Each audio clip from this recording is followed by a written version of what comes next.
the purpose of the sermons is to inspire each other and like share our reflection on principle and on words of true parents and our own experience. And actually, in this morning, I wanted to talk about something else, and then I read a short Hundeke, and I got inspired to talk about the Day of True Things.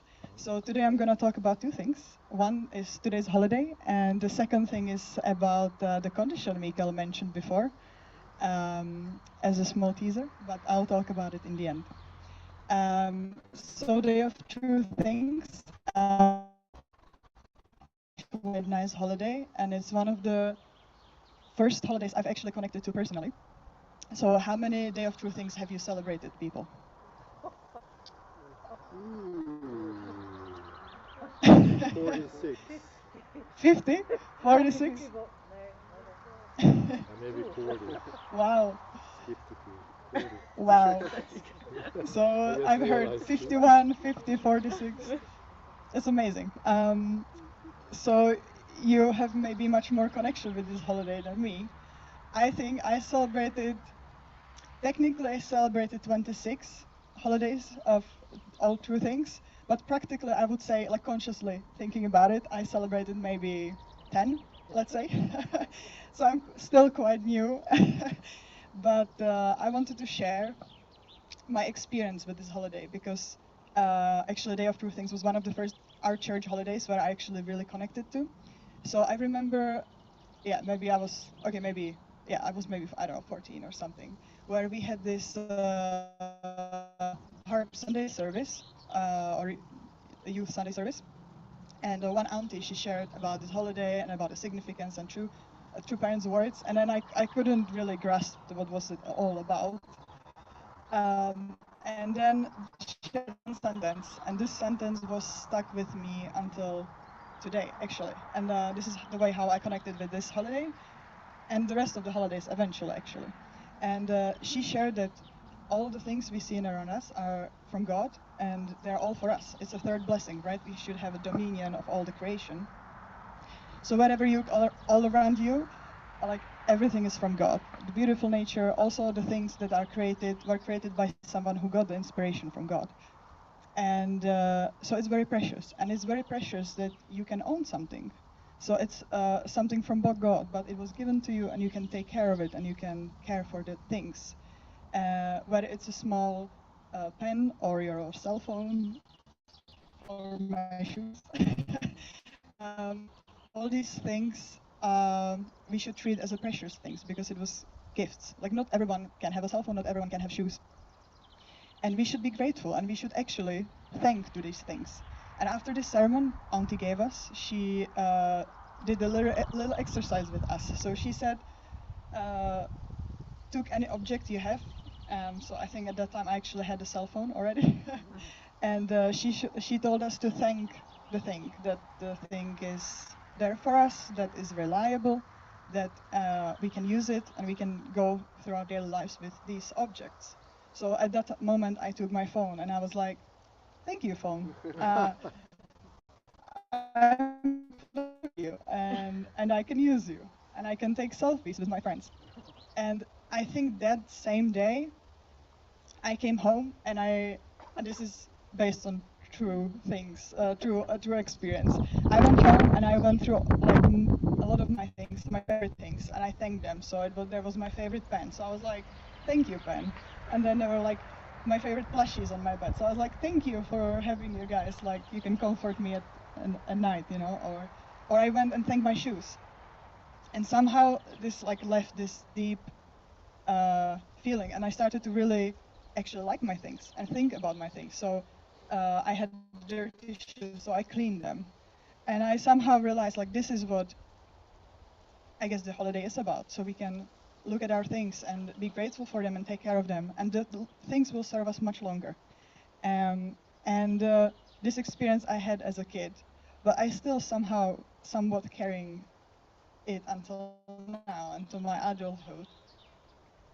So I really do care about many of the things I own. Of like maybe a little bit superficial. The more expensive the thing is, the more grateful I am. So, so more I thank them. But this holiday is a great reminder of this, and a great reminder that we can be grateful for whatever we have. So I encouraged all of us to just look at what you are dressed in, look at what you have, and just thank the things for serving you well. I think it's nice to look at things through children's eyes.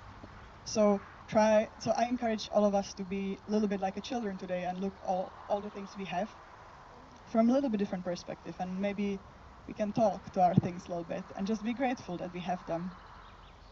And yeah, so Day of True Things is very, I think, precious holiday. At least, I mean, for me, it's because of this experience. But all the holidays, maybe each of us has different experiences. But this is something I wanted to share. And yeah, so Day of All True Things is great. Thank you. And I wanted to also connect it a little bit to my next point I wanted to talk about today. And that's maybe some of you heard. I spoke with some of us about it, maybe not to all, but I wanted to share it now with all of you. That when I grew up in Prague, we had our church, our building where we gathered for all Sunday services, and we had many workshops there, and I've experienced many things there as a kid, and it was a very precious memory for me. And I never really thought about it because it was always there. It was always a place where I could go and like hang out with my second-gen friends and sleep over there. And the older I grew, the more I kind of began to appreciate it. Again, as a thing that was yeah, given from God, but also just from the practical aspect. Like it served our community well, and we actually did some service projects there. And I realized it's very precious to have a place where you can call your own, where you can take care and take ownership of the place. And yeah, and when I came to Sweden, we have a very nice and beautiful Sunday service place. It's amazing location, and it's very nice that we can go on site and sit and talk. But then I spoke with people, and I got this inspiration, I think, or idea that it would be great to own our own place, to be true owners of some place we could gather and we can celebrate these precious moments together, and then we can make our own decisions about and things. So I shared this with Peter, and then I shared it with few people, we just during like a regular conversations, and it somehow came up that everybody feels similar way, that maybe it would be nice to have our own place. So I tried to develop the idea more, talk about it with more people, and eventually we created a group of a few people who were really inspired. And we had our meeting on Friday, where we talked about this idea of actually finding a place for our community. And it was a very nice meeting. It was really, we shared our ideas and our opinions. And I wanted to share one thing that I shared there, because last weekend I was in UK. I think many of you saw it online, but there was this ceremony of transitioning of the leadership in the European level. So we went there, and I could speak with people there. And I spoke with Bogdan, who is our regional director, is the new word. So our regional director. And he asked me, so what are some things we want to work on, or what are we thinking about? And I said, yeah, we are thinking about actually maybe finding a place for our communities we could own. And he shared, wow, that's interesting. Because you are not the only community who is thinking about it. And Bogdan shared with me that he feels like it's a little bit like a spiritual push, that after opening of Chonbungung, actually 9 communities from our region, only from our region, are trying to find a place for them, or trying to buy something, or looking for a new place. And yeah, so he said he's very supportive of this idea. And perhaps it's connected with the 13 years of Channelguk. Because if you read the first speech of True Mother, I don't have it here with me, unfortunately, but maybe you can search it up later. She kind of talks that this is the age of where we should honor God in like Chonwongung, but unlike a place that is meant to serve as a place for God. So I was like, that's interesting. That this is not the only place where people are talking about it. This is not the only place where this idea was brought. So I thought maybe it's something more deeper behind that.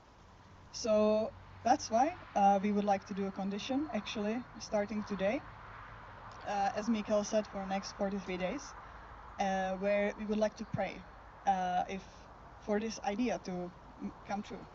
So if you would like to join, you can join this condition. I think I will send the details in the email later. But I also, with this holiday, I feel more and more inspired that it would be great to have our own place where we can call our own and be true owners of. So these are the 2 points I wanted to share today, actually. And yeah, so let's become true owners. Jude.